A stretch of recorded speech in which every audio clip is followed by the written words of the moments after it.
Monsieur le maire adjoint, représentant de Monsieur le maire de la commune, merci également de l'intérêt que vous portez aux lycéens et au renforcement de la capacité de ces étudiants, de ces élèves, afin de comprendre mieux la question palestinienne. Merci de votre présence et de l'ouverture de cette cérémonie en votre présence. Bien sûr, le représentant de l'APE, l'association des parents d'élèves, le président même, qui a ouvert également les discours et en Wolof, mais il vous a pas mal marré, donc j'imagine qu'il a vite, ces mots sont vite été captés. Et c'est le langage du cœur qui arrive toujours plus rapidement que la lumière. Donc, bravo. Le coordinateur également de la cellule Histoire-Géographie ici présent, tous les professeurs des lycées voisins, que ce soit de la commune ou des communes lointaines. En tout cas, j'ai énuméré 7 lycées.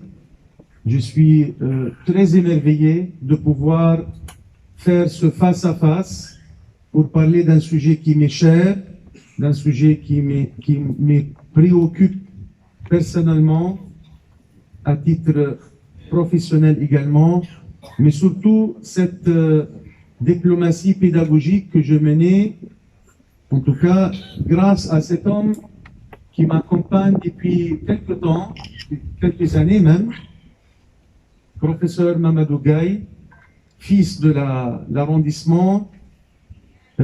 Grâce à lui, j'ai découvert la beauté de ce coin de Sénégal. Grâce à lui, je n'ai pas cessé de faire des passages et des explorations de ce qui semble trésor caché pour ce pays. En tout cas, il m'a appris énormément de choses. Comme il a dit, je suis avec lui pour mener ensemble ce combat pour la vérité et pour l'éclaircissement de toutes les dimensions des vérités concernant la question palestinienne. Maintenant, et pour aller au vif des sujets, j'aimerais, je ne sais pas si je peux juste dessiner la carte de la Palestine avec un petit trait. C'est possible? Okay. Est-ce que ça va? C'est très loin.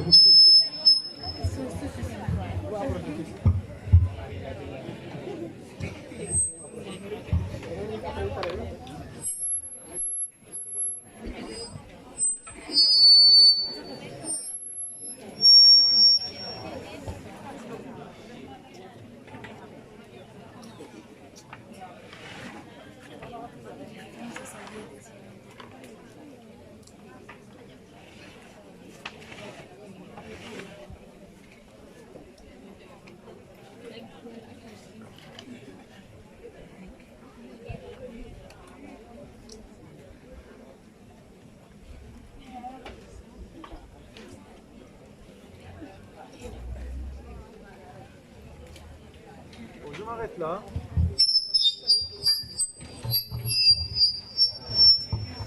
Je m'arrête.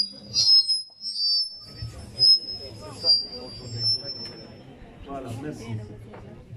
C'était juste pour vous dessiner à l'improviste une petite carte qui démontre la situation géographique de la Palestine. Pour mieux comprendre l'histoire, il faut toujours commencer par comprendre la géographie.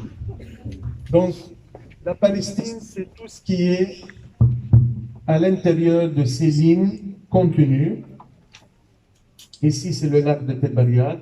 Ici, c'est la rivière du Jourdain qui se jette au lac et qui continue en parcours séparant aujourd'hui l'actuelle Jordanie de la Palestine historique. Et ici, c'est la mer morte. Pourquoi on l'appelle mer morte? Parce que aucun vivant ne peut survivre ici à cause du sel. C'est le point le plus bas au monde. Le point le plus haut, c'est le Himalaya, le mont le plus élevé. Et ici, c'est le point opposé au Himalaya, le point le plus bas, à peu près 340 et quelques mètres en dessous du niveau de la mer. Et ça termine avec le désert de Negev, le désert qui compose à peu près la moitié de la surface historique de la Palestine est composée de désert. Ici, c'est la mer, la Méditerranée. Ici, le petit point au milieu, c'est Al-Quds, Jérusalem. On va déplacer. Tout le monde voit? Je suis désolé pour vous, mais on va se rattraper. Là, il vous éloigne encore. Donc, ici, c'est la Méditerranée qui est les frontières ouest de la Palestine. Ici, c'est la Jordanie. Ici, c'est le Liban. Ici, c'est la Syrie. Et un peu plus loin, l'Irak. Et ici, l'Arabie saoudite.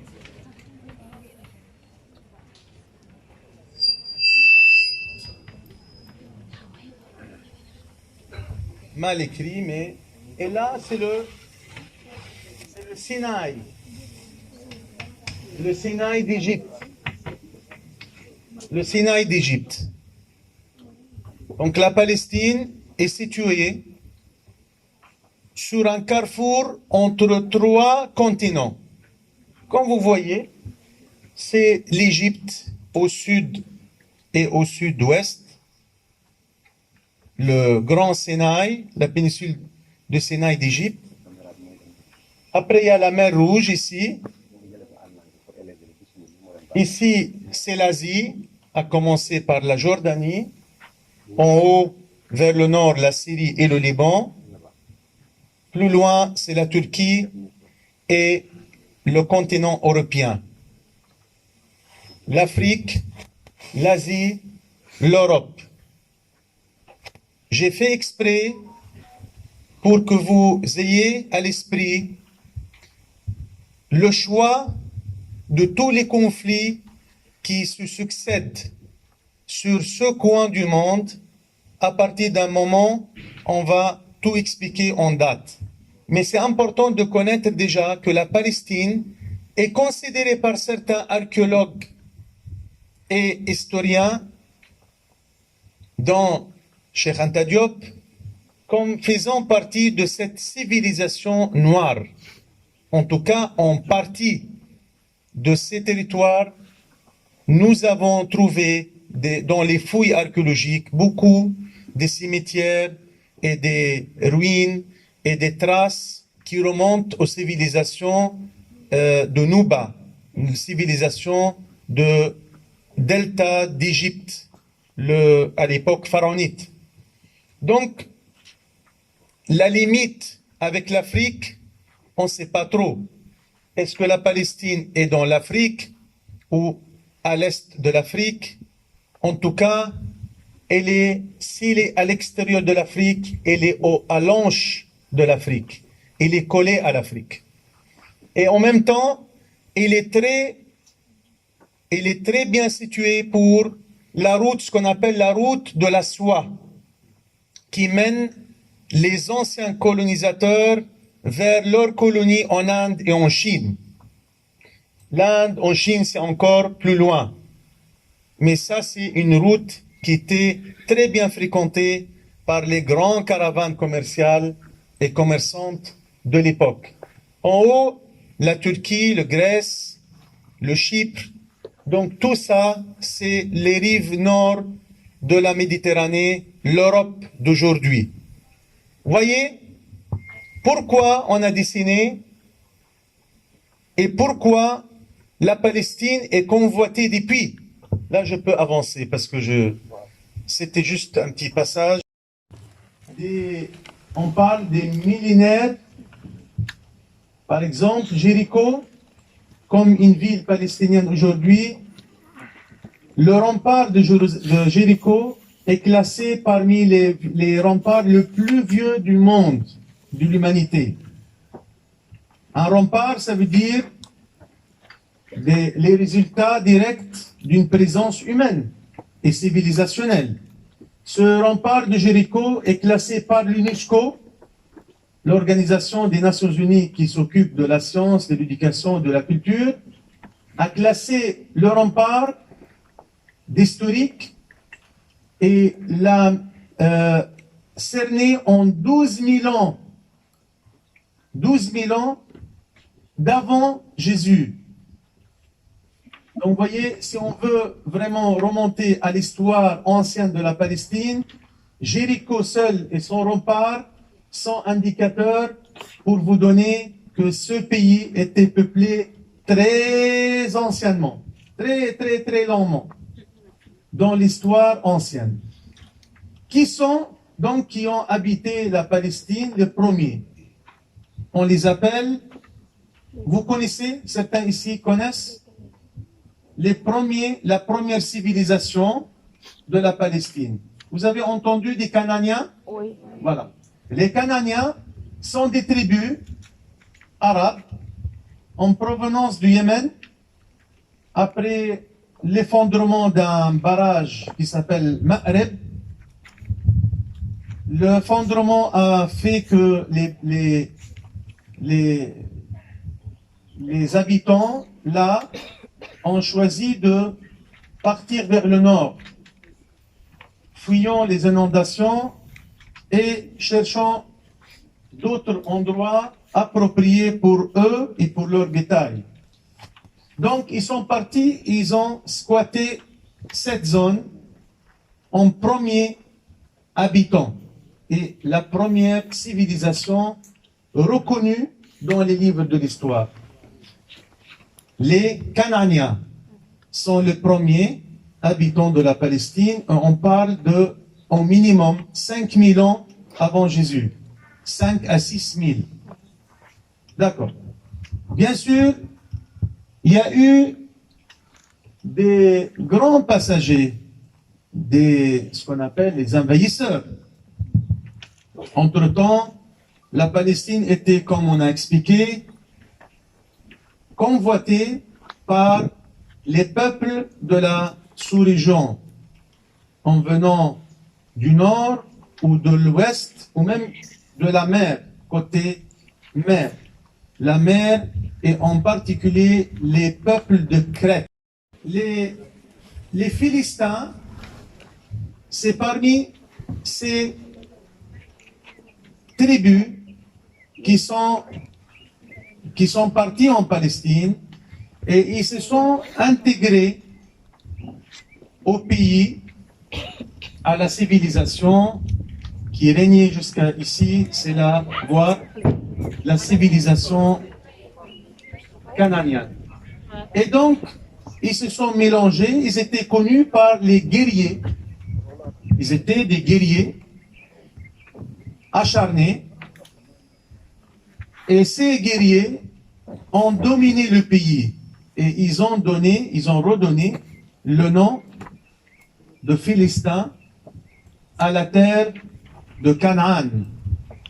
Donc, anciennement nommé Canaan, pays de Canaan.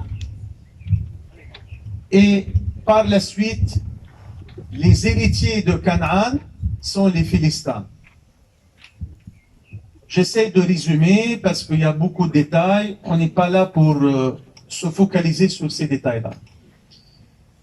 Après des envahisseurs, ils ont continué à envahir le pays et à vouloir mettre la main dessus. Les Perses, les Romains, les Rassassiens, jusqu'à l'Empire ottoman. parce que cette époque nous intéresse. Mais pour nous, en tant que musulmans, et pour aussi nos frères chrétiens, on doit aussi peut-être revenir à certains rappels historiques importants, surtout les rappels qui vous expliquent un peu l'histoire mystique de la terre palestinienne. On appelle souvent la terre des saints et des prophètes, la terre sainte ou la terre sacrée. Pourquoi?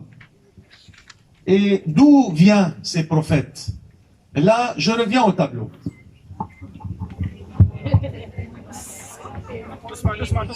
Ah, ok. Je ne peux pas, je suis attaché. On va peut-être... Est-ce qu'il y a un autre tableau comme ça? Un pied à terre dans ce peuple est connu comme une terre d'asile. La Tiranga, l'accueil, le pays d'accueil. La Palestine était très connue dans l'histoire comme un pays d'accueil parce qu'elle a accueilli beaucoup de prophètes et beaucoup de peuples fuyant des drames qui se passent quelque part et arriver jusqu'à la Palestine et trouver la paix et la sécurité jusqu'au dernier souffle de leur vie. Donc, le prophète Ibrahim, le père de tous les prophètes, n'est-ce pas? Le prophète Ibrahim a fait 2 enfants. Le premier enfant, c'est Ismaïl. Ismaïl, c'est le fils aîné du prophète Ibrahim. Et de Ismaïl, la descendance arrive jusqu'à prophète Muhammad, alayhi salatu wassalam. Donc, le prophète Muhammad est dans la lignée de Ismaïl. Le prophète Ibrahim a fait naître Ismaïl d'une femme qui s'appelle Hajar. Et c'était une esclave libérée. Une esclave libérée. Parce que le prophète sont là pour prôner un discours de justice. Et le prophète Ibrahim, il était parmi les premiers à libérer les esclaves. Il s'est marié avec cette femme afin de la rendre sa liberté. Et du coup, cette femme a fait le premier enfant d'Ibrahim, Sayyidina Ismaïl. La première dame, c'est Sarah. Sarah ne pouvait pas faire des enfants. Sarah était très jalouse de cette ancienne esclave. Donc, elle a tout fait pour avoir un enfant. Allah a voulu qu'elle tombe enceinte et finalement, elle a donné vie à un enfant qui s'appelle Ishaq. Ismaïl, le fils de Hajar, l'ancien esclave. Et Ishaq, c'est le fils de Sarah. Donc, frère de 2 mères différentes. D'accord. Mais ça aussi, c'est important à savoir et à connaître. De Ishaq, il y a eu aussi plusieurs générations jusqu'à Ishaq a fait naître Yaqub, Jacob. Yaqub, c'est Israël. C'est le nom d'Israël mentionné dans les livres saints. Bani Israël, c'est les fils de Yaqub. Yaqub ibn Ishaq ibn Ibrahim. Donc Yaqub a fait naître aussi des enfants.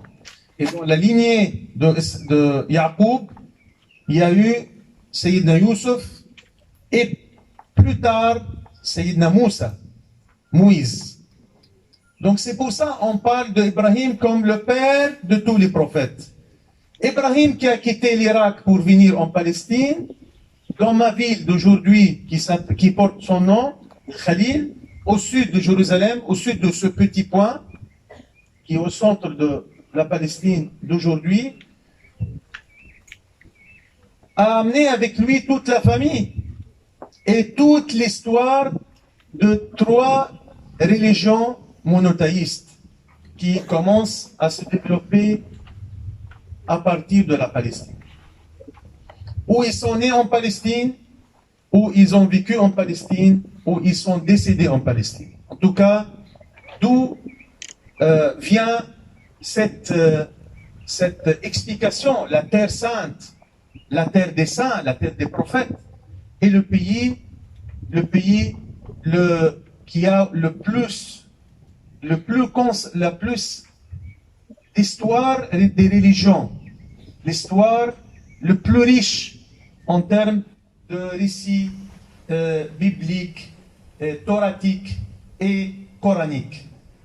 C'est pour ça qu'on parle de la sainteté de cette terre, vu le nombre de prophètes et des saints qui ont vécu ou qui sont décédés là-bas et qui sont enterrés là-bas. Quel est le lien entre l'histoire d'Ibrahim et Moïse? Moïse, plus tard, il est parti en Égypte. Parce que certains ne sont pas restés en Palestine, sont partis en Égypte ou ailleurs. Pourquoi l'Égypte? Parce qu'il y avait le gouvernorat, la famille pharaonite qui a duré plus de 2700 ans dans l'histoire. C'est pour ça, dans notre Saint-Coran, Allah parle beaucoup de Pharaon. Rappelle de cette grande tyrannie qui n'a pas de semblable dans l'histoire, en tant que dynastie qui a perduré 2700 et quelques. Il n'y en a pas d'autres qui ont eu la même durée de vie. Et cette tyrannie, qui s'est caractérisée à plusieurs époques, à plusieurs pharaons, à plusieurs tyrans, était le pôle du monde, le pôle de l'administration de cette région également. Donc beaucoup sont partis là-bas, dont Moïse, qui était destiné d'aller défier le pharaon et ramener Bani Israël, les fils de Jacob, avec lui dans un voyage d'exil. Allah lui a donné les instructions d'aller fuir et d'aller trouver un pied à terre dans la terre sainte. Nous voyons encore un accueil dans l'histoire de la Palestine historique, c'est l'accueil du peuple de Moïse, le peuple de Bani Israël. Mais Moïse n'est pas entré en Palestine. Moïse, il est resté, vous savez, le petit bout en bas, la mer Rouge, ben, il a traversé, ils sont disparus un peu, ils sont dispersés un peu dans le Sinaï. Après, il a fait le vallée des rois. La vallée des rois a commencé par tout le sud, là, vers la mer Rouge, en montant vers la mer Morte. Et c'est vers la mer Morte, au-dessus, sur une colline qui porte le nom de Ma'daba, ou Madaba, qui existe en Jordanie aujourd'hui. Il a fait un discours important, mentionné dans le Torah, en signalant à ses adeptes, au peuple, aux dynasties d'Israël, voici le pays de Canaan. Voyez, c'est là-bas le pays de Canaan. Mais on ne peut pas aller. Il les a fait comprendre qu'on ne peut pas aller. Pour telle raison. Cette terre était peuplée par les géants. Des géants, des gens qui étaient nommés géants parce qu'apparemment ils mesuraient des tailles importantes. Et les cimetières qui étaient trouvés à Asqalan et à Gaza prouvent une fois de plus qu'effectivement, avant, il y avait des gens qui mesuraient 49, 50 leurs chaussures. Les squelettes étaient géants, la longueur, la taille. Donc tout ça, c'est prouvé par les scientifiques qu'effectivement, on parlait d'un peuple géant, mentionné dans notre Saint-Coran aussi. Inna fiha qawman jabbarin. Quand on parle de Qawm al-Jabbarin, ça veut dire les géants qui habitaient cette terre. Donc Moïse n'a pas eu le feu vert d'Allah pour traverser. Après, Moïse est disparu. on ne sait pas, il est décédé, on ne sait pas où il est. En termes de cadavre, on ne sait pas. Il est disparu. Il est disparu à l'est de Jourdain, mais c'est David. C'est le petit David qui n'était pas suivi par son peuple. Il les a convaincus de ne plus attendre et d'aller traverser la rivière et aller se battre contre les géants. Et la réponse qui était donnée dans le Coran aussi et dans le livre saint, ils l'ont dit اذهب أنت وربك فقاتلا إنها هنا قاعدون اذهب أنت وربك. Va toi et ton Dieu, faites la guerre, et si vous gagnez, faites-nous signe.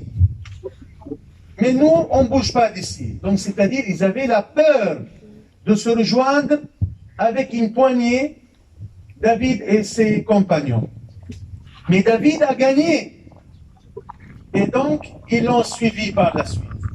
David, qui était connu par la lance de pierre devant un géant, il savait, par une intelligence instinctive et par la baraka d'Allah, il savait qu'il ne peut pas se battre face à face avec un géant, mais il pouvait le déstabiliser. Donc, il était rapide, il courait à droite, il courait à gauche, il lançait une pierre dans la tête, et finalement, le géant est tombé. Et c'est là où on donne cette image métaphorique aujourd'hui, que les Palestiniens sont le petit David. C'est-à-dire, avec la lance de pierre, on peut battre les géants de ces occupants d'aujourd'hui. Donc, j'ai fait cette histoire pour vous familiariser encore mieux avec le récit de ces prophètes. Ils sont nombreux, on ne peut pas en parler. On a besoin des sciences et des sciences, des heures et des heures. Après David, il y avait Solomon, Sulayman, Malikul Jinn. Sulayman, il a fait un royaume. Le royaume de David, le royaume de Solomon, a pris une partie de la Palestine, pas toute la Palestine historique d'aujourd'hui, une partie qui est les montagnes. Ils ont préféré vivre et être mieux protégés sur les collines, à certaines hauteurs. Donc, il y avait le roi David, après lui le roi Sulayman. Sulayman, il est décédé. Comme on a dit, ils ont occupé une partie, la partie intérieure de la Palestine, mais il y avait à l'époque, en même temps, les Canaaniens, les Philistins qui étaient aussi dominants sur la côte et sur certaines parties diverses de la carte palestinienne. Donc, le royaume d'Israël a vu le jour après la victoire de David pendant 2 époques. Mais ça n'a pas duré. C'était même pas 74 ans de vie. Et c'est quoi 74 ans? Sur une terre qui remonte à 12 000 ans. C'est un petit détail.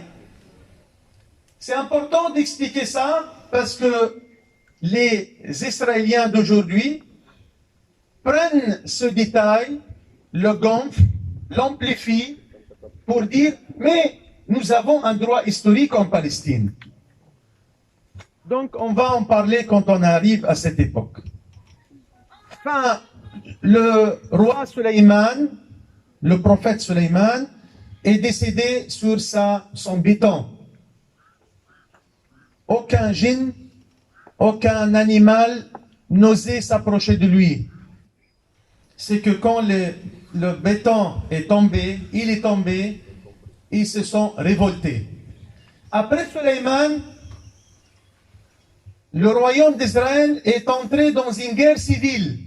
Il y a eu beaucoup de corruption, beaucoup de magouilles. Le royaume s'est divisé en 2. Le royaume du sud, Judée, Yahuda, et le royaume du nord, Samaritaine, As-Samiriya. Et d'ailleurs, nous avons aujourd'hui des juifs palestiniens qui sont originaires de cette époque. on les appelle Yahoud As-Samiriya. Ils sont identifiés aux Palestiniens, ils habitent au mont de Naplouse, dans la ville la plus grande du nord, Naplouse, et ils refusent d'être israéliens ou d'aller vivre côté israélien. Donc ça aussi, c'est parmi le débat de l'authenticité des Juifs. Il n'y a pas plus ancien que ces Juifs aujourd'hui en Palestine, et ces Juifs ont déjà déclaré leur position d'être côté palestinien et de refuser que Israël soit leur porte-parole. Bon, on fait beaucoup de parenthèses. Vous voyez beaucoup d'informations qui peuvent être données avec plus de détails. Mais ce royaume divisé en deux, en guerre civile, il y avait après les Babyloniens qui sont venus et ils ont tabassé les guerriers de deux côtés et ils ont mis la main sur la Palestine. Donc l'époque Babylon. En arabe, on dit Sabi'ul Babel, c'est-à-dire l'exil de Babylone. Très connu dans l'histoire juive. Bon, là je ferme la parenthèse, je reviens vers l'époque islamique. Bien sûr, Jésus est né en 2022. Là, nous sommes en 2022. Donc, il y a 2022, Jésus est né à Bethléem. Encore un prophète qui est né en Palestine. Il est né en Palestine, à Bethléem, et il a vécu à Nazareth, et il a fait tous ses miracles là-bas, entre Jérusalem, Bethléem et Nazareth. Et la rivière du Jourdain où il s'est fait baptiser par Jean-Paul. Jésus, quand il est venu, il a refusé. Il y avait des Hébraïques, c'est-à-dire les anciens, le reste de ces Bani Israël, les petites tribus, les 12 dynasties, les 12 tribus, qui s'affilient chacun à un fils de Yacoub, n'est-ce pas? Le fils de Yacoub, c'est Bani Israël. Ils sont 12. Ils sont au nombre de 12. Donc, Jésus, il est venu. Il y avait ces Hébraïques qui sont là. Et on a nié sa présence et on a nié sa sainteté.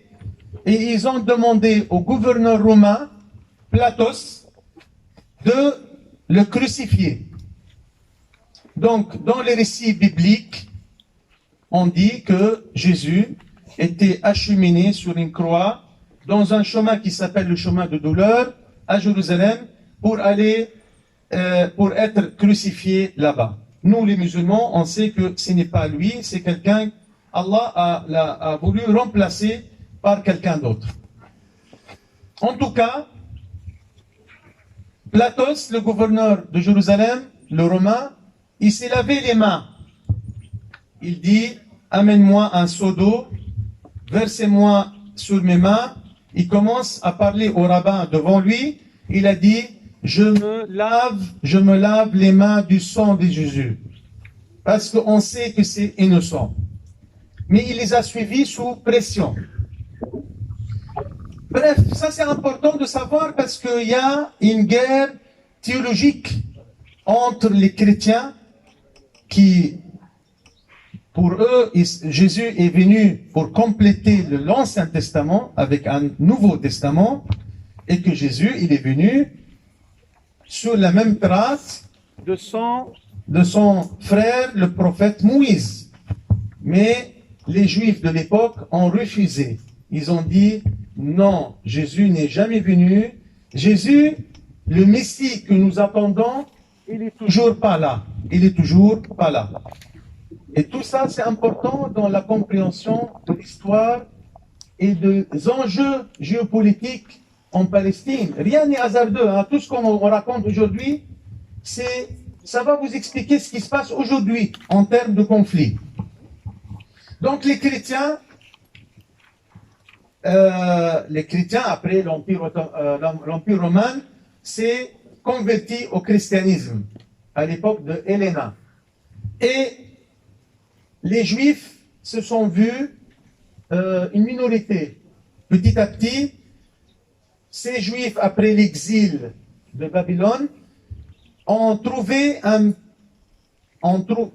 ces Juifs sont restés en Palestine. Avec le temps, certains se sont convertis au christianisme, d'autres se sont convertis à l'islam, parce que l'islam est venu avec le calife Omar ibn al-Khattab, le deuxième calife de l'islam. Et le calife de l'islam, Omar ibn al-Khattab, n'a pas voulu faire la guerre là-bas, parce qu'il savait que c'est une terre sainte et que c'est une terre qui ne peut pas mener la logique de guerre là-bas. Donc il a mené des discussions avec le patriarche, parce que l'Empire romain, donc la Palestine est devenue chrétienne. Et donc le patriarche Sophronios de l'époque a fait un pacte avec le calife Omar ibn Khattab qui porte le nom de calife, le pacte omarien.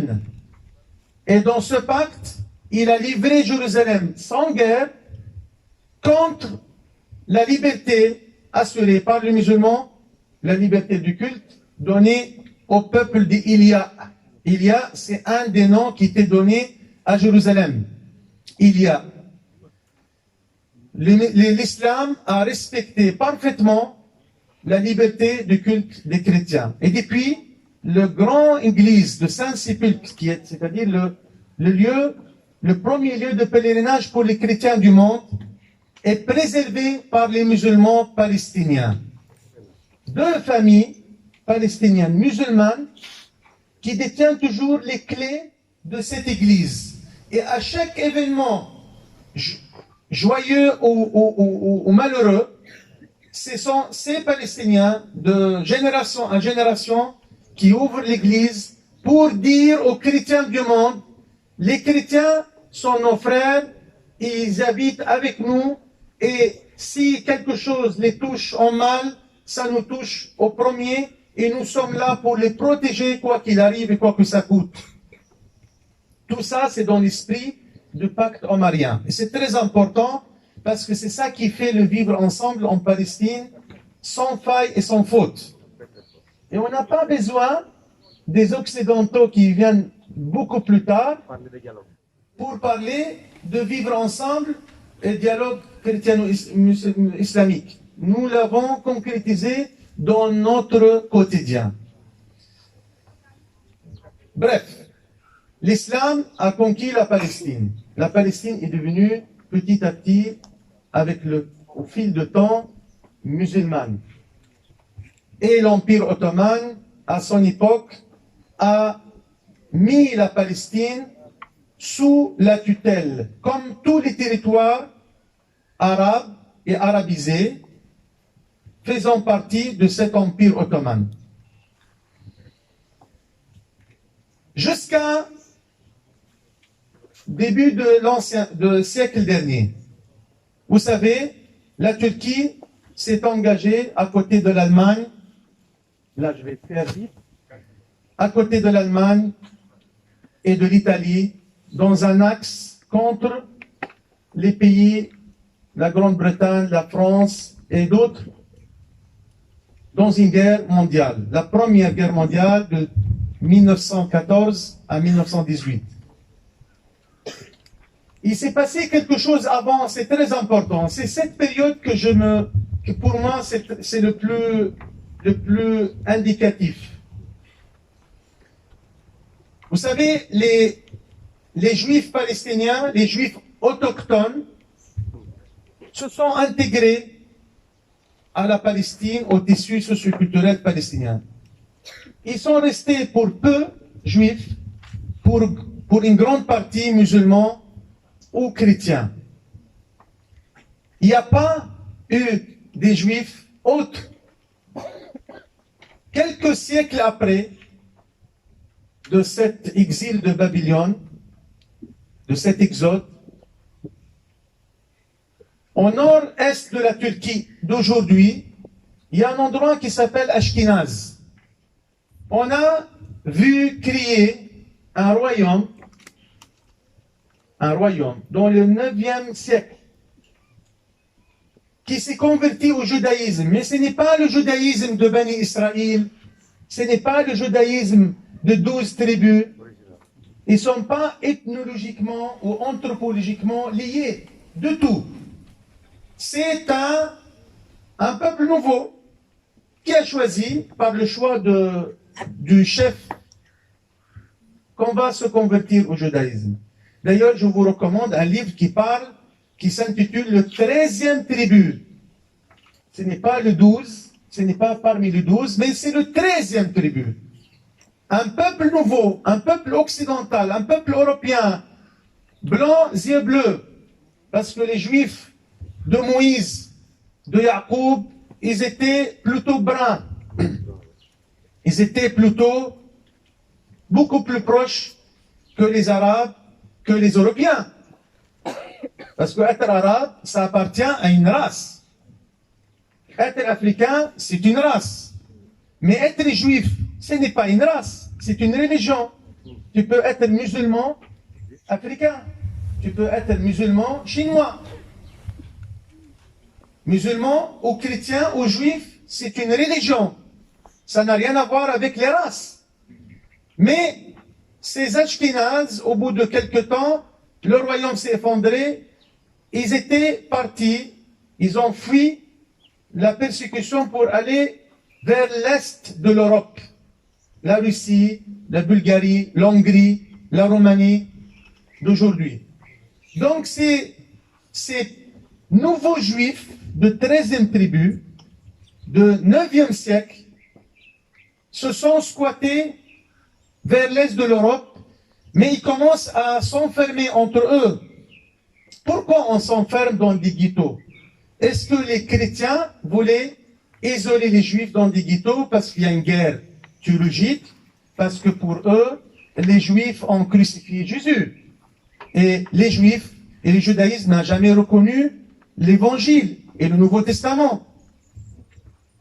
C'est correct, en partie correct. Mais c'est aussi lié à la culture de ces juifs. Ils ne voulaient pas se mélanger avec les autres. Pourquoi? Pourquoi on ne voulait pas se mélanger avec les autres? Parce que malheureusement, dans les références religieuses, ils s'appuyaient sur 3 livres. Torah, Talmud et Mishnah. Le Mishnah, et vous pouvez surfer sur Google, vous pouvez mettre le mot Goy, G-O-Y. Après, vous aurez le temps, cet après-midi, faites vos recherches et vérifiez ce que j'ai dit. Dans la mentalité de ces juifs, persécutés, dispersés, ils ne voulaient pas se mélanger avec les non-juifs. Et donc, Goy, c'est le non-juif, les autres. Goyim, c'est les autres, c'est le nom. Goy, c'est l'adjectif. Donc, pourquoi on ne se mélange pas avec les autres? Pourquoi on n'aime pas se marier avec une Africaine ou avec une Chinoise? Parce que pour eux, pour leur mentalité, et dans les livres, bien sûr, falsifiés, ça ne vient pas d'Allah. Ça, c'est quelque chose qui était fabriqué par des personnes maladroites et de mauvaise conscience. Ils ont dit, pour glorifier leur peuple et leur histoire, ils ont dit, Allah a créé Adam. Et de Adam, elle est sortie Ève. Mais après Adam, il a fait 3 enfants, Adam. Qabil, Habil et un troisième, j'ai oublié le nom. Qabil et Habil. Bon, je me rappellerai après. En tout cas, Qabil a tué Habil. Et le 3e fils est notre père aujourd'hui. Nous sommes tous les descendants de ce 3e enfant. Là. Habil, un troisième, je vais me rappeler. Et en tout cas, Nafef. Voilà, Nafef. Donc, Nafef a fait toute l'humanité. Pour ces juifs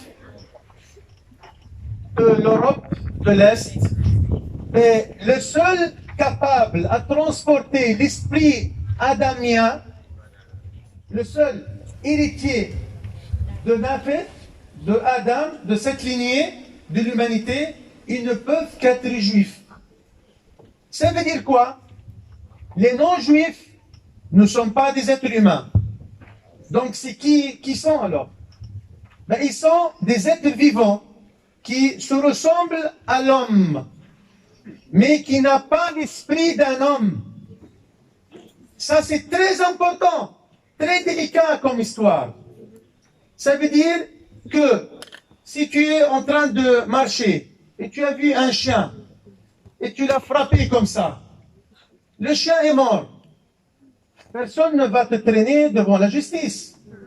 Mais ils vont te blâmer peut-être, quelques fans des droits des animaux, comme Brigitte Bardot. Ah, t'es sauvage, pourquoi tu as fait ça? T'es sauvage. Mais on ne va pas te tuer parce que tu as tué un chien. Mais pour eux, tuer un Palestinien, un fœtus palestinien, dans le ventre de sa maman, c'est pas mal. C'est pas interdit. Violer une goy n'est pas un péché. Voler d'un goy n'est pas très grave. Et cette mentalité, mes sœurs, mes frères, contre laquelle les Palestiniens se battent aujourd'hui, cette mentalité a grossi dans leur tête et ça fait créer un mouvement pionnier qui portait le nom de sionisme. Ce sionisme, présidé ou initié par un Theodor Herzl, qui a écrit un livre intitulé L'État juif. Lui, il n'a jamais connu la Palestine, ni l'histoire hébraïque, ni l'histoire de Moïse, ni l'histoire de prophète de 12 tribus. Mais pour lui, la seule solution pour que ces juifs dispersés en Europe de l'Est, et qui quand même ne peuvent pas se mélanger avec les chrétiens, ben, il n'y a qu'une solution, c'est de les ramener et les mettre dans une terre sans personne entre eux. Donc, il a écrit un livre qui s'appelle l'État juif. État pour les juifs, où les non-juifs n'ont pas le droit d'y être. Donc, cet État et cette théorie était la théorie principale adoptée dans un mouvement qui s'appelle le mouvement sioniste, créé en 1897 à Bâle, en Suisse. Theodor Herzl a réussi à faire la propagande au cercle des Juifs, mais aussi au cercle de certaines grandes puissances qui voulaient se débarrasser des Juifs et qui voulaient aussi avoir un allié privilégié pour des objectifs coloniaux. Theodor Herzl a frappé à toutes les portes, à Paris, à Berlin. Il est parti même à Istanbul pour demander auprès de Sultan Abdelhamid II, Abdelhamid le deuxième, le dernier sultan et calife de l'Empire ottoman. Il a dit, voici un chèque à blanc, tout ce que tu veux en argent, sous tes bottes. Tu marches, tu prends ce que tu veux. C'est quoi le prix? tu nous donnes la Palestine. Le calife Abdelhamid Al-Thani, il a dit, si tu me déchires en petits morceaux et tu mets chaque morceau à l'est et l'autre à l'ouest et tu me déchires et tu me disperses à travers le monde, tu ne peux pas avoir de moi une renonciation à la terre de la Palestine. C'est une terre musulmane, c'est une terre de notre héritage, on est censé de la préserver, c'est le pays de nos prophètes, c'est le pays de voyages nocturnes, etc. Donc il a fait renvoyer, balayer. Ça c'est important pour une position honorifique de Khalif Abdelhamid Al-Thani. Il est rentré, il n'était pas désespéré, il a rencontré les autorités britanniques. Les autorités britanniques, ils n'étaient pas réticentes, parce que les Français n'ont pas voulu au départ. Ils l'ont vu, vous savez, les Français sont trop réticents, ils préfèrent voir comment les choses vont se passer. Après, ils sautent à l'occasion. Mais les Britanniques, ils sont beaucoup plus pragmatiques. Les Britanniques ont vu, mais ça colle bien avec ce qu'on voulait faire. Dans cette région, pourquoi pas ne pas intégrer les sionistes dans notre plan colonial? Alors, les sionistes, après Herzl, il est mort en 1902 ou 1903. Mais après lui, il y avait Balfour, qui est le président, le patron de tous les patrons des banquiers. Vous savez aussi une chose importante. En Europe, traditionnellement, et dans leur coutume ancienne, ils n'aiment pas les Juifs de l'Europe. Pourquoi? Parce que les chrétiens, comme les musulmans, ne travaillaient pas avec le crédit. On t'emprunte, nous les musulmans, on t'emprunte. Tu me rembourses 100 francs, je te donne 100 francs, tu me rembourses 100 francs. Après une semaine. Mais on est interdit de te faire payer 10 en plus. Ça c'est haram. Chez les chrétiens aussi c'est haram. Mais chez les juifs de l'Europe, c'était leur métier. Ils ont voulu exploiter les malheurs de certains pays, de certaines sociétés, et ils ont fabriqué beaucoup de ce qui est devenu plus tard les banques. Mais c'était à la base un échange. Tu as besoin d'argent? J'ai de l'argent. Je peux te prêter, mais tu me rembourses dans un mois avec un pourcentage. Et c'est pour ça qu'il y a eu des rancunes sociales. En voyant que ces patrons, ces joueurs avec les taux, ils commençaient ce qu'on appelle en arabe le riba. Ils ont commencé à voir leurs biens, leurs propriétés en train de passer aux mains des Juifs. Donc les Juifs, une petite minorité, qui se font enrichir par les malheurs. Parce que j'arrive pas à te rembourser avec tout ce que tu demandes. Donc les Juifs, par exemple, dans la littérature occidentale, britannique, française, si vous voyez par exemple Shakespeare, vous connaissez Shakespeare, Marchandise de Venise, le marchand de Venise. Vous avez lu ce livre. Il faut aller lire ce livre. Et beaucoup de ces romans, il décrit le juif comme cette personnalité qui saute à l'occasion pour exploiter les malheurs, et qui est avare, et qui aime l'argent, et qui détient quand même l'or et l'argent. Au moment où les Occidentaux étaient foncés dans la pauvreté. Donc il y avait cet esprit de vengeance. C'est vrai, il y avait des pogroms motivés par la haine sociale et économique. Ça c'est vrai, mais aussi théologique, comme on a dit. Bref, donc les Britanniques ont commencé à faire des propositions au mouvement sioniste. Parfois, pourquoi pas, prenez l'Ouganda. Parfois, qu'est-ce que vous pensez, il y a l'Éthiopie. Parfois, pourquoi pas le Mali est en notre possession. Pourquoi pas l'Argentine. Tout ça, c'était proposé par le ministère des colonies britanniques jusqu'à 1904, quand la Palestine était proposée officiellement dans un dialogue entre les sionistes et leurs alliés britanniques. Mais ce n'était pas encore retenu officiellement, c'est jusqu'à 1907.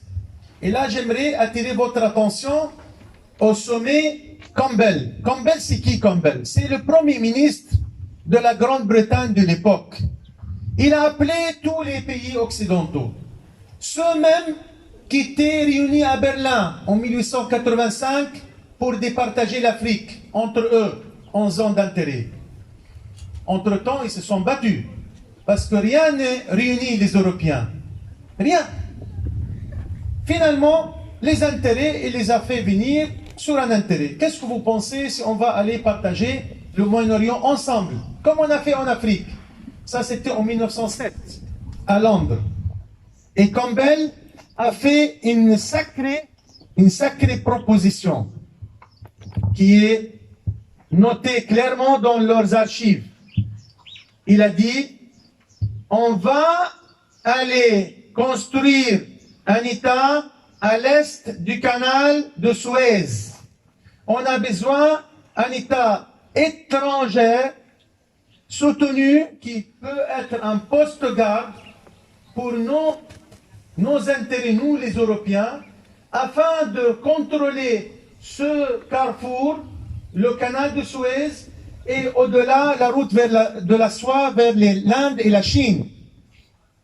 Donc il avait déjà pour la première fois prévu l'établissement d'un État étranger, c'est-à-dire ça vient de chez eux. 10 ans plus tard, cet engagement de Campbell s'est réincarné encore dans une promesse qui s'appelle la promesse de Balfour. Émis le 2 novembre 1917, à quelques mois avant, un an avant la fin de la guerre mondiale. 11-11-1918, le premier soldat britannique arrive en Palestine pour occuper la Palestine pendant 30 ans. Pendant 30 ans. Mais ce qui est important, c'est que les Britanniques, important à signaler que les Britanniques eux-mêmes ont joué sur toutes les cordes.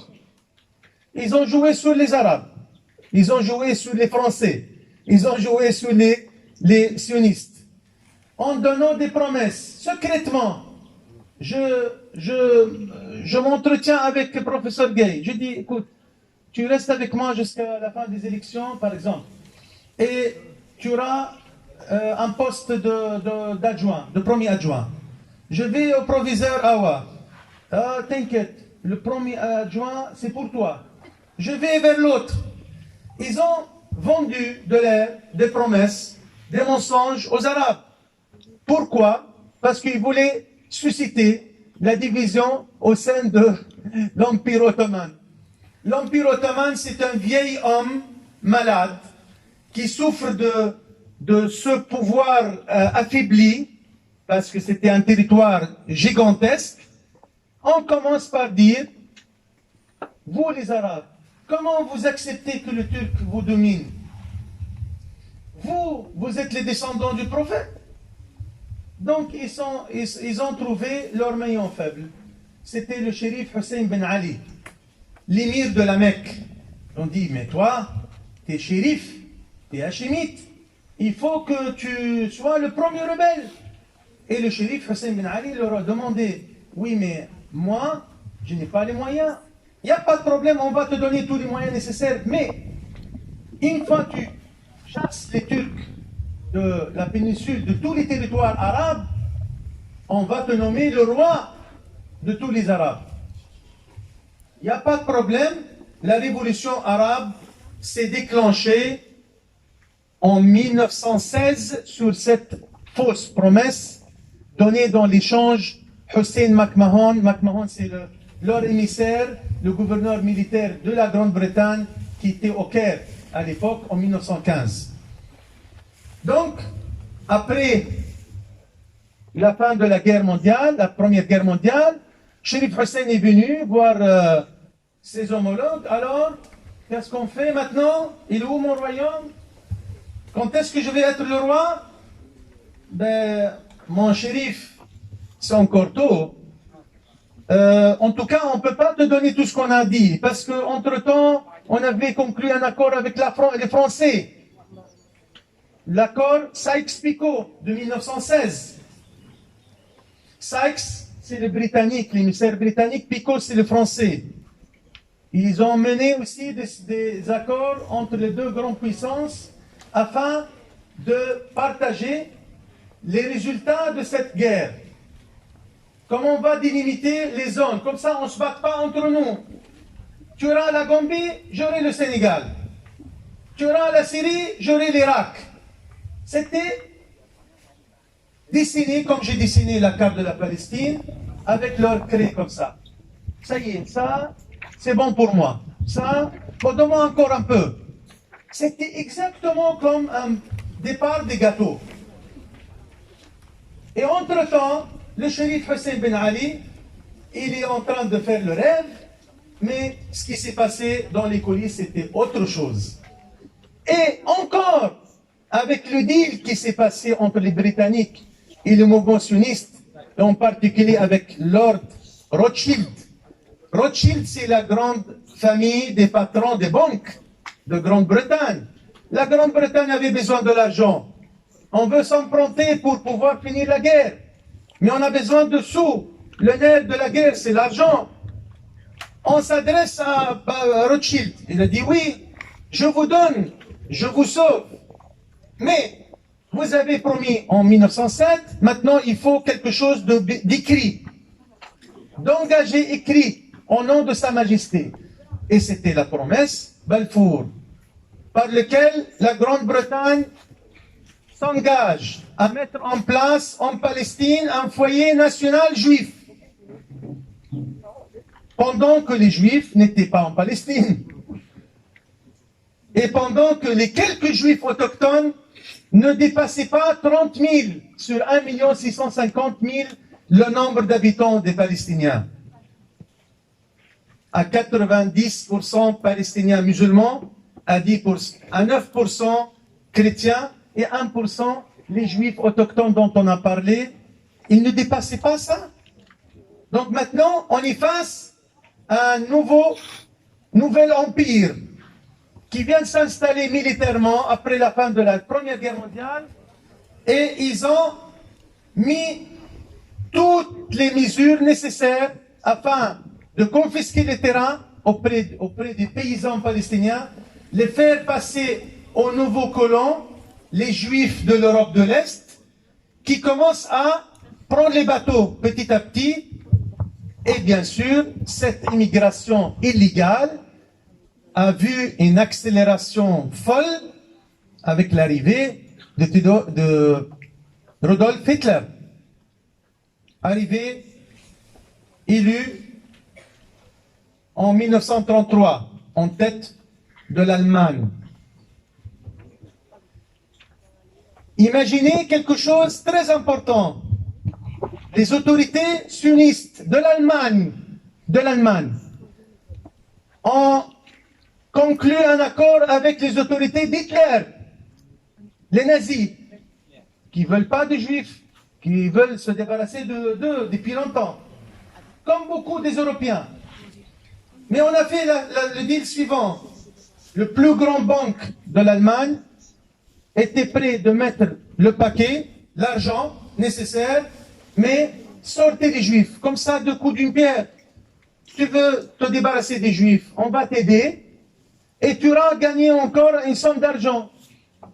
Et le deal n'est plus mis dans la discrétion. Aujourd'hui, il est clair.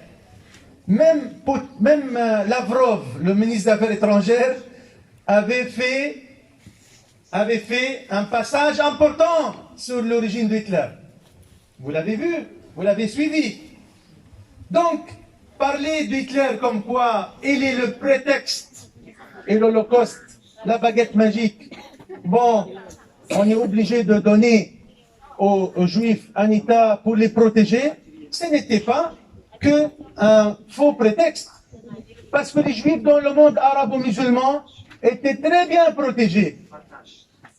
Les mosquées en Algérie, au Maroc, en Tunisie, en Libye, en Irak, en Syrie, étaient des lieux d'abri et des lieux de protection pour les Juifs rescapés de nazis. Donc les musulmans n'ont rien fait de méchanceté à qui que ce soit. Au contraire, nous les musulmans, on reconnaît les Juifs et les chrétiens, leurs prophètes, leurs livres, parce que c'est dans notre foi.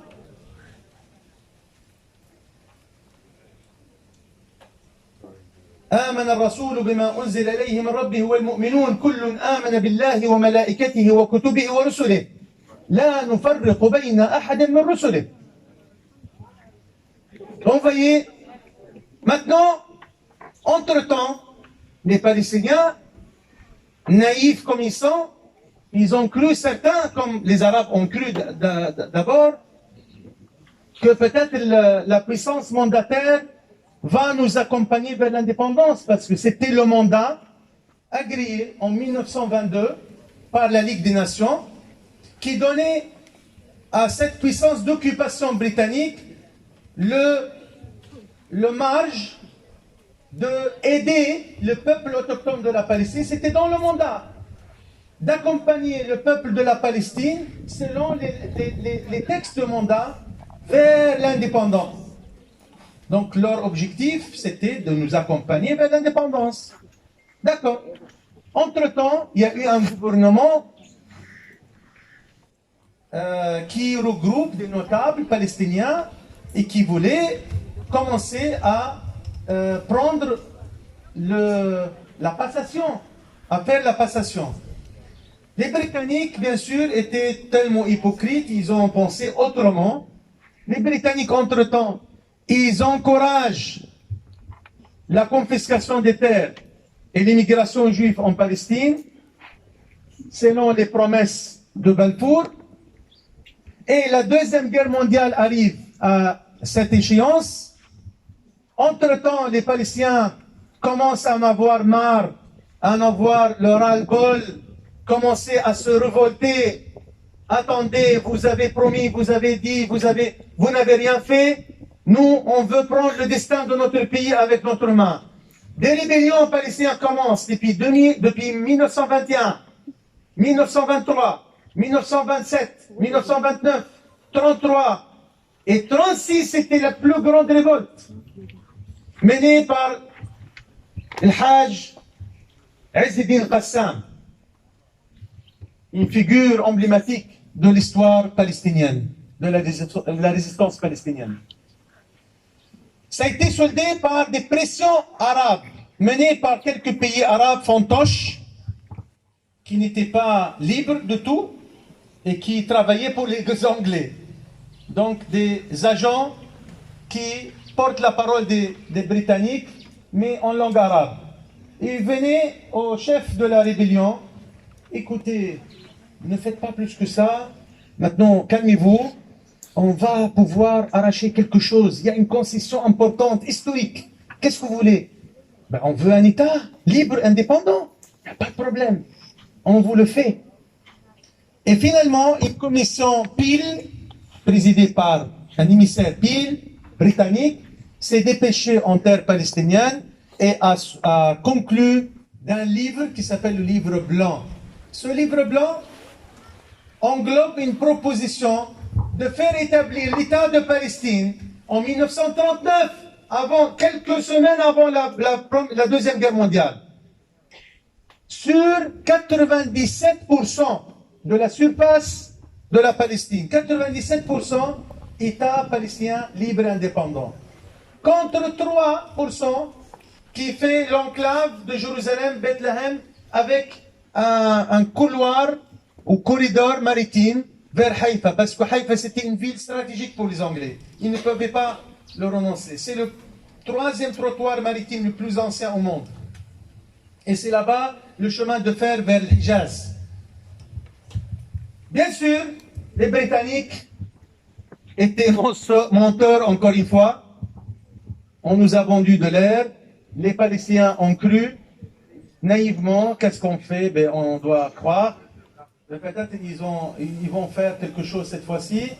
Ah, la guerre mondiale, attendez la fin de la guerre mondiale, personne ne bouge. La guerre mondiale, l'Holocauste.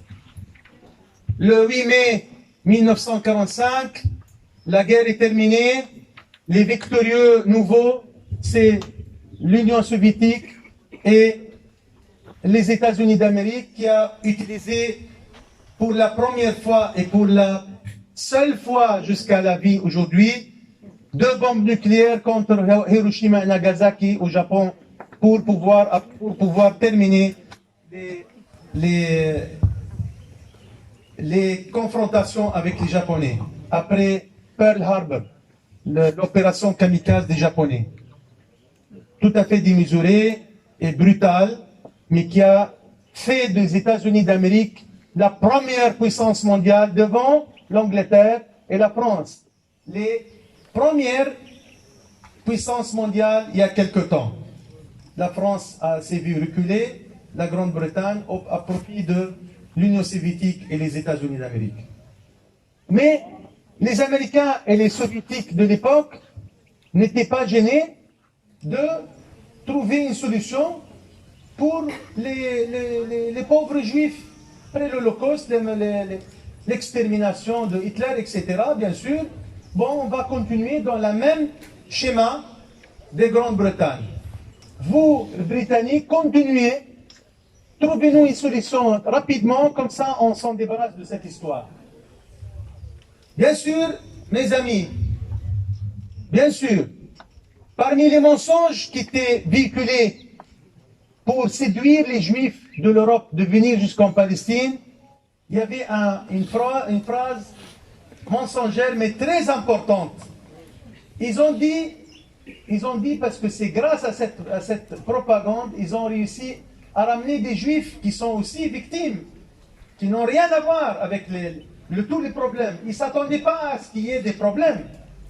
Ben, ces Juifs étaient entendus, ils avaient entendu que la Palestine, venez en Palestine, la terre où coulait le miel et le lait. Ça, c'est le premier mensonge. Rien ne coulait en Palestine, c'est un pays aride et quasi aride, pauvre en ressources, riche en histoire, mais pauvre en ressources. Deuxième mensonge, venez en Palestine, il n'y a personne, ne vous inquiétez pas. C'est une terre sans peuple, qui est promis et doit être donné pour un peuple sans terre. Ça, c'était le mythe fondateur d'Israël. Bien sûr, on a dit tout ça depuis tout à l'heure pour vous montrer que la Palestine n'a jamais été une terre vide et que les Palestiniens étaient toujours là. Mais dans les enjeux des mensonges et de propagande colonialiste, les sunnistes ont réussi à ramener des centaines de milliers.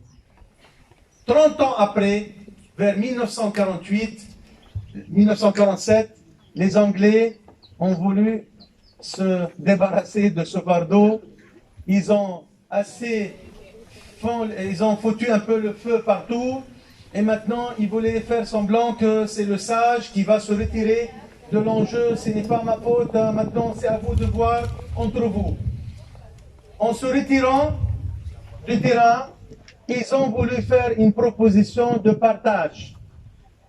Et au lieu que les Palestiniens prennent 97% de leur terre, soi-disant, sans les 3%, allez, on va fermer les yeux, 3% c'est pas beaucoup. Maintenant, les Palestiniens doivent accepter 44%. Ça, c'était mentionné dans le plan de partage de 29 novembre 1947. Une date, malheureusement, qui est devenue trentaine d'années après, une date de solidarité avec la Palestine. Désolé aux Palestiniens, bon, on a voulu régler le problème, mais on n'a pas su. Il y a un État maintenant d'Israël, mais il n'y a pas l'État de Palestine. Bon, on va faire une journée de solidarité. C'est bien quand même. Soyez contents. C'était le jour de ce partage injuste qui était la fin de l'époque de la puissance mandataire britannique en Palestine. Ça y est, au bout de 6 mois, les Britanniques vont se retirer.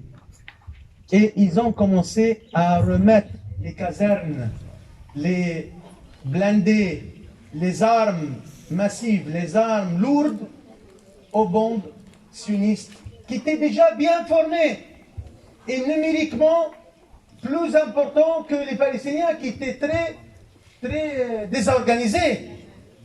Les Palestiniens n'avaient même pas le droit de garder une cartouche ou un fusil. Mais les colons étaient protégés par des brigades qui ont l'expérience dans la Deuxième Guerre mondiale. Ils étaient assez soutenus, subventionnés, etc. Donc ces Palestiniens ont mené quand même la guerre. Parce que c'est un peuple géant, c'est un peuple brave. Malgré le manque de moyens, ils ont fabriqué. Et ils ont commencé même à gagner le début de cette guerre anti-sioniste et anti-britannique, dont mon grand-père, qui l'a dit, était une des victimes. Il était le chef de bataillon d'une bataille assez connue, célèbre, qui s'appelle Rosh Hatzion, la première colonie qui a vu le jour dans la région d'Hébron, Al-Khalil. Bref, jusqu'à 9 avril 1948, les Britanniques devaient quitter le 14 mai. Là, nous sommes le 13 mai. Donc, nous célébrons demain 74 ans depuis cette tragédie. Depuis le retrait de Grande-Bretagne de ses responsabilités. Et le 9 avril 1948, il y a eu le décès du chef de la révolution palestinienne, le chef de la guérilla, Abdelkader el-Hussein. Et depuis son décès, les bataillons étaient dispersés. Et ils ont commencé à mettre en place un plan militaire très terroriste qui porte le nom d'Alé.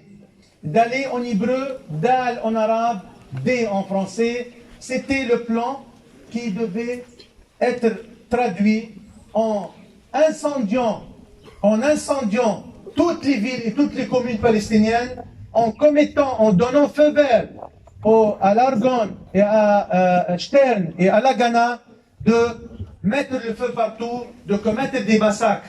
Et il y a eu le massacre le 10 avril 1948 d'El Yassine, qui était le plus célèbre et qui était le déclencheur d'une série des massacres qui ont coûté la vie de quinzaines de milliers de Palestiniens et des viols et des atrocités incroyables, qui fait exiler les Palestiniens, qui les fait expulser par cette force et par cette peur vers les pays voisins, vers le nord, le Liban, la Syrie, vers l'est, à la Jordanie, mais aussi à la Cisjordanie, qui n'était pas encore occupée, et vers le Sinaï et vers d'autres pays.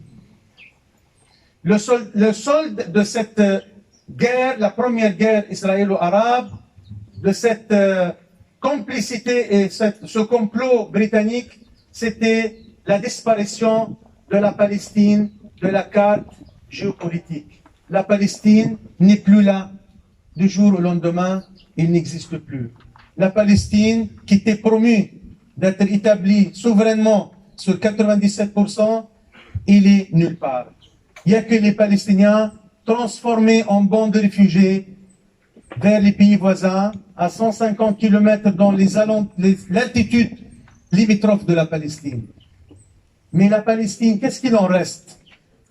Les 44%, il en reste 22. Israël s'est emparé au lendemain de la déclaration de l'indépendance, soi-disant indépendance, parce que notre malheur, c'est l'indépendance des autres. Notre massacre, c'est la joie des autres. Et donc, le 22% qui reste, c'était la Cisjordanie, Jérusalem-Est et la bande de Gaza qui étaient épargnés de cette première guerre. Mais Israël a réussi à s'emparer sur 78%, c'est-à-dire 22-23% de plus au-delà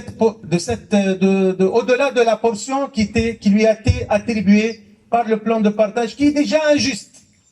Et malheureusement, des longues années, la Palestine était juste une histoire humanitaire, une question des réfugiés, jusqu'à l'arrivée de Yasser Arafat et ses compagnons. Mais avant, la Cisjordanie était mise sous la tutelle jordanienne, la bande de Gaza était mise sous l'administration militaire égyptienne, et rien ne reste. Maintenant, de 1948-49, la fin de cette guerre, les accords de l'armistice entre les pays voisins et Israël, le jeune pays, très vite reconnu par l'Union soviétique, les États-Unis d'Amérique, avec 30 minutes d'intervalle. Hein.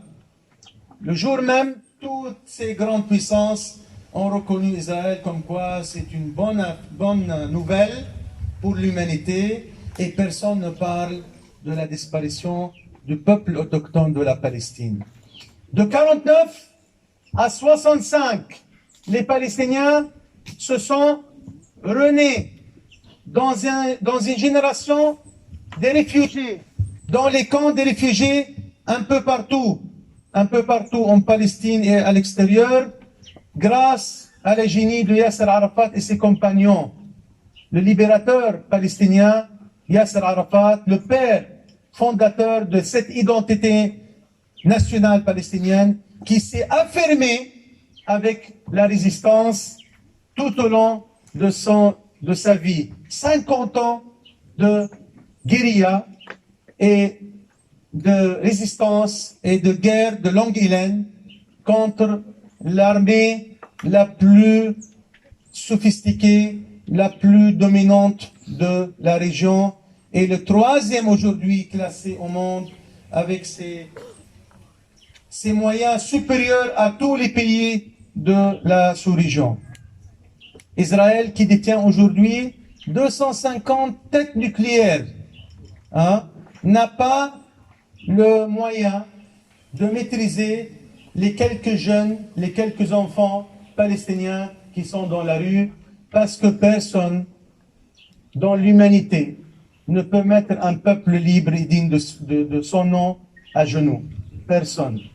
Et dans notre histoire, les Palestiniens ont prouvé auparavant, et par la résistance, qu'ils sont chez eux, ils resteront chez eux, vivants ou morts. Mais ils vivront en tout cas, comme tout le monde, naturellement, dignement. Et quoi qu'il arrive, tous ces envahisseurs à travers l'histoire, ils sont venus, ils sont repartis. Les Grecs, les Perses, les Romains, les croisades, tous sont passés et repartis dans les oubliettes de l'histoire. Mais la Palestine et les Palestiniens, ils sont restés, ils resteront encore. Et avec ces mots d'histoire, je vous laisse poser vos questions. Merci.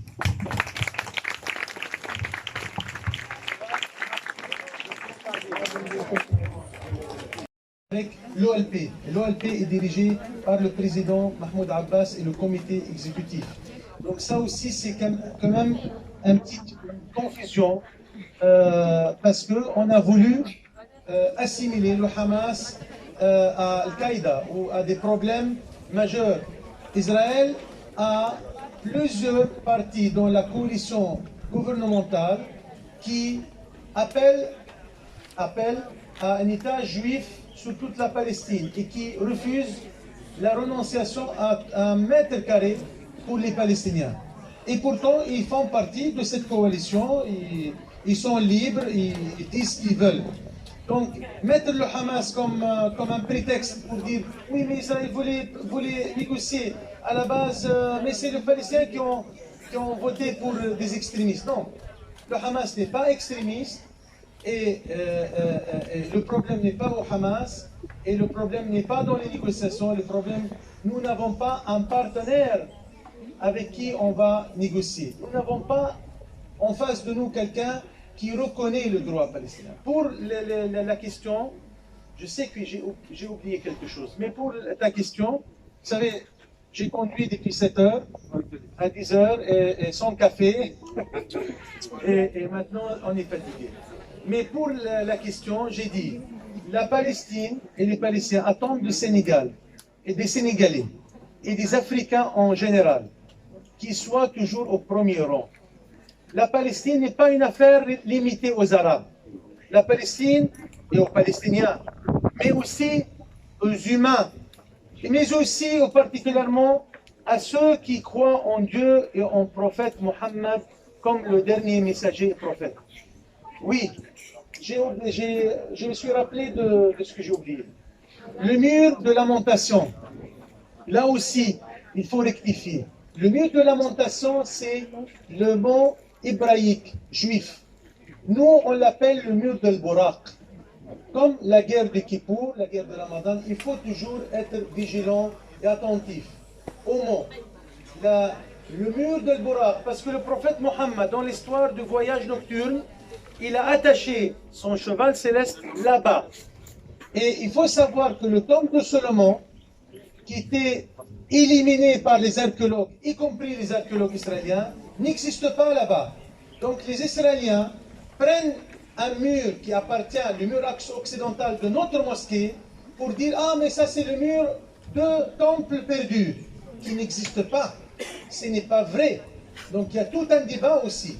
Mais en tant qu'historien, vous n'êtes pas obligé d'adopter la vision musulmane ou palestinienne.